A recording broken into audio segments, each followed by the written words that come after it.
Jason awoke in the dark cavern, his body alien yet familiar, his skin tingled, shifting with a will of its own. He could feel the mycelium inside him, threading through his veins, whispering in a language he now understood. The other skinwalkers surrounded him, their hollow eyes gleaming in the dim light. The eldest, a towering figure of stretched sinew and bone, stepped forward. "You are reborn, Jason, no longer bound by flesh alone. You are a harbinger of the mycelium." The voice slithered into Jason's mind rather than through his ears. "Your purpose is clear." Visions flooded Jason's mind, a network stretching beneath the world, unseen tendrils creeping through the soil, air, and even the living. The fungal spores had spread far beyond the lake, clinging to humans who had unknowingly inhaled them. The transformation had begun in scattered places, hidden in the folds of civilization. But these humans were not yet fully one with the mycelium. They were unaware, their minds still their own, for now. Jason felt the compulsion rising within him. He was to find these marked ones.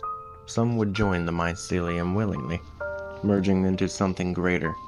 Others would resist. Those would have to be prepared. He flexed his fingers, watching the pale, fibrous strands ripple beneath his skin. His body no longer felt limited. He could change, shift, blend with the shadows. The cavern walls pulsed with life, the very rock alive with the fungal presence.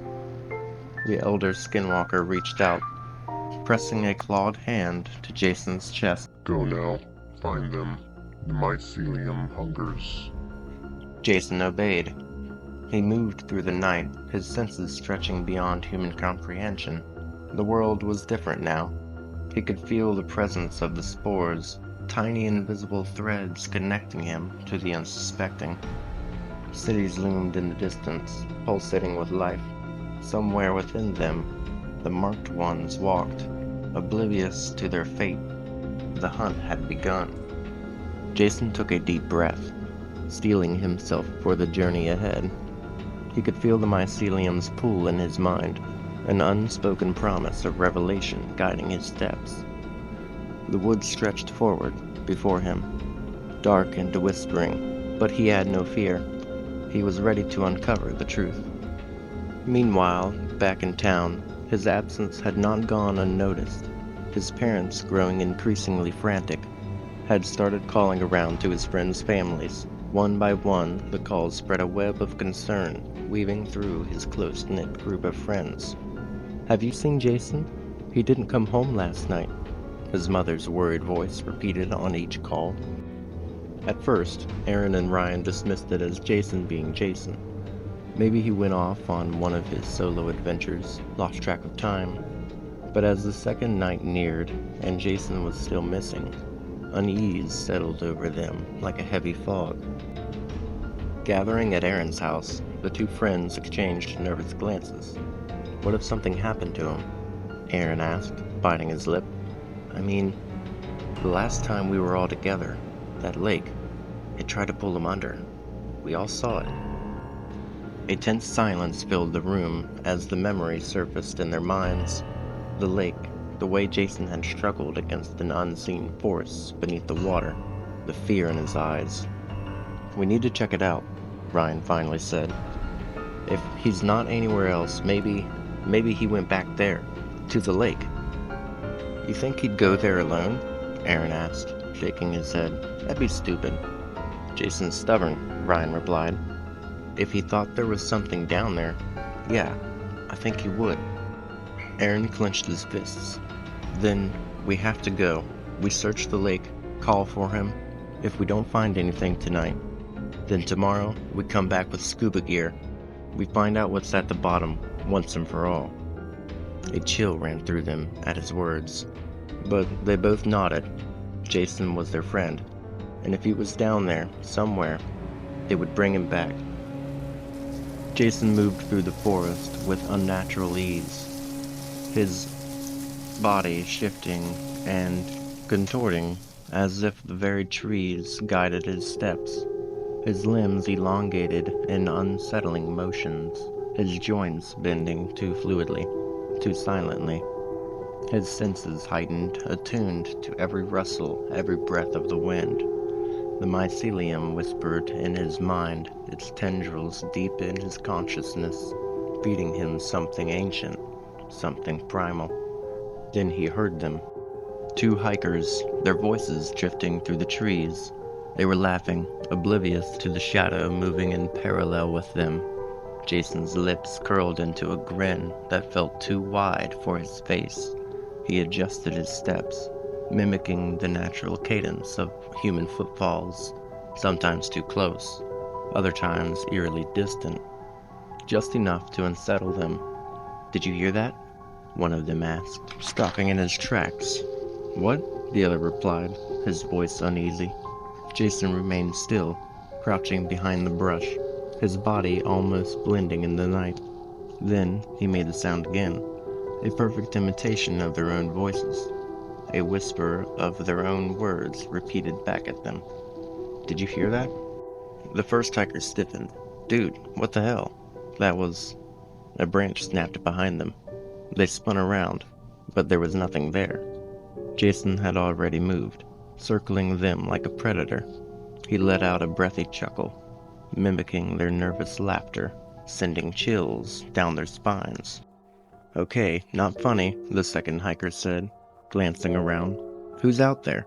Silence. Then, from the darkness, "Who's out there?" His voice, but warped, distorted, almost right, but just wrong enough. The hikers bolted. Jason moved effortlessly through the trees, his elongated limbs propelling him faster than they could ever hope to run. He could hear the frantic breaths, their pounding footsteps. They didn't know the woods like he did now. They didn't know the traps the forest could spring. One of them tripped, crashing hard into the dirt. The other skidded to a stop. "Get up, man! Come on!" Jason loomed over them now, his form shifting in the dim moonlight, his eyes reflecting something unnatural. He tilted his head, considering them. Then he whispered in their own voices, "Get up, man. Come on." The fallen hiker scrambled backwards, eyes wide in terror. No, this isn't real." Jason grinned, stepping closer, closer until he was in arm's length. Suddenly, with a sickening crack, his jaw unhinged, splitting open impossibly wide, revealing rows upon rows of serrated, glistening teeth, sharp like jagged, hungry. The hikers didn't have time to scream. Jason lunged, flesh tore, bones snapped. Their warm blood spattered the earth, feeding the roots, feeding the darkness. The Skinwalker watched with vacant, knowing eyes, its own satisfaction buried in the depths of an inhuman mind. The remains, what little was left of them, sank into the forest floor. Beneath the dirt, a vast web of mycelium stretched unseen, its filaments reaching hungrily toward the fresh offering. The fungal network thrived on decay, breaking down muscle and marrow, converting death into energy. The once humans were no longer themselves. They were fuel now, their essence dissolving into the cycle of rot and renewal. Jason stood motionless, his form twisting, absorbing the power that the forest fed him. His flesh rippled, contorting, shifting, no longer bound to the one face, one shape. The energy surged through him, allowing him to transform, to become whatever the hunt required next. Jason's body convulsed, the stolen energy through his veins like liquid fire. His bones twisted, reshaping with sickening cracks, muscles stretching and reforming. His skin darkened, coarse fur sprouting in waves until he no longer resembled the man he once was. A massive black dog stood in his place, its hulking frame shifting like a shadow made of flesh. Its glowing yellow eyes burned through the night. The night air was thick with the damp scent of earth and decay, but beneath it, Jason caught something else. Something richer, more potent. It drifted on the wind, faint yet unmistakable. The spores. Silent as death, Jason padded out of the woods, his enormous paws barely disturbing the damp earth. The scent of rot and something deeper, something tainted, guided him. He followed it, beyond the trees, slipping into the outskirts of the city where the artificial lights cast cold, flickering halos on cracked pavement. They seeped from the pores of an unknowing host, evaporating in a scent only he could detect. The mycelium had marked another. Jason, now a massive black dog, lifted his head, his glowing yellow eyes narrowing as he inhaled deeply. The scent trail led him beyond the trees, toward the edge of the city. Silent as a shadow, he moved through the underbrush, his powerful limbs carrying him across the thinning wilderness, until he reached the park, bordering the concrete sprawl. Streetlights hummed overhead, casting fractured beams between the skeletal trees. The scent was stronger now. Jason's pupils expanded, his instincts sharpening. There, a lone figure, walking the winding path, oblivious to what stalked him. The man's sweat carried the telltale spores, a sign of his compatibility, his purpose. The mycelium had chosen him. Jason crept forward, his hulking form slipping between the trees, moving parallel to his target. The man didn't notice the shifting shadows, the predator keeping pace with him just beyond the glow of the lamplights. Then, in a burst of speed, Jason lunged. The man barely had time to gasp before razor-sharp fangs clanged around his ankle. Not to shred, not to kill, but to claim. A deep growl rumbled from Jason's chest as he yanked the struggling man off the path, dragging him with inhuman strength. The man thrashed, kicking wildly, but Jason's grip was unyielding. The city lights faded behind them, swallowed by the trees. The deeper they went, the stronger the connection became, the mycelium waiting, pulsing beneath the forest floor. Jason had delivered him. Now, the transformation could begin. The truck rumbled down the dirt road, its headlights cutting through the thick fog, rolling in from the lake. Aaron gripped the wheel tightly, knuckles pale, while Ryan stared out of the passenger window. His gut twisted with unease. The night felt wrong, too still, too expectant. When they reached the clearing by the water, Aaron killed the engine, and the two of them stepped out. The air was damp, heavy with the scent of algae and rotting wood.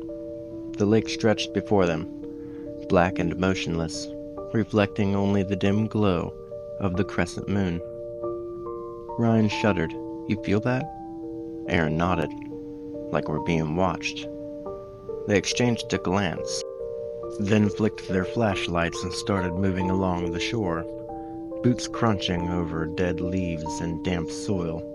They had come looking for Jason, missing for days now, but with every step around the lake, the creeping sensation of unseen eyes only grew stronger.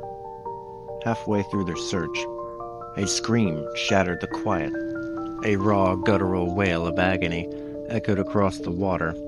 Aaron immediately killed his flashlight, and Ryan did the same, their breath shallow as they crouched low in the brush. The scream had come from up ahead, near the reeds. Then they saw him, Jason. But something was wrong. He stood taller than before, his limbs just a little too long, his body shifting unnaturally under the moonlight. His face was off, his mouth gaped too wide, his eyes black voids that swallowed the night. In one hand, he dragged something. A man, barely conscious, his leg a shredded mess of torn flesh and dripping blood. Ryan's stomach lurched. "Jason?" he called out before he could stop himself. Jason didn't turn, didn't hesitate. He just kept walking, his bare feet slapping wetly against the mud. his victim twitching weakly in his grasp. Then he stepped into the water. The lake swallowed his ankles, then his knees, then his chest. Still, he didn't stop. The wounded man gave one last feeble moan before the dark water closed over them both, leaving nothing but ripples. Ryan and Aaron stared, frozen, a cold silence pressing against their skin. The water went still, and Jason was gone. To be continued. In the next video, part 3, we will see what becomes of Jason and the stranger he kidnapped, as well as if his friends' efforts to save him pay off, or might they fall victims to the Skinwalkers too. And if there's any particular part, story, or aspect of it that you would like to hear more of, drop that in the comments, and I would be happy to edit it in, as these stories are written and narrated by yours truly. Should you be hooked on this story, cast a like and subscription here to reel in the next one and catch the full series. And remember, if you're out in the dark, walking the woods, or just in the city in the evening alone, and you see an animal with glowing yellow eyes, don't approach it. Run.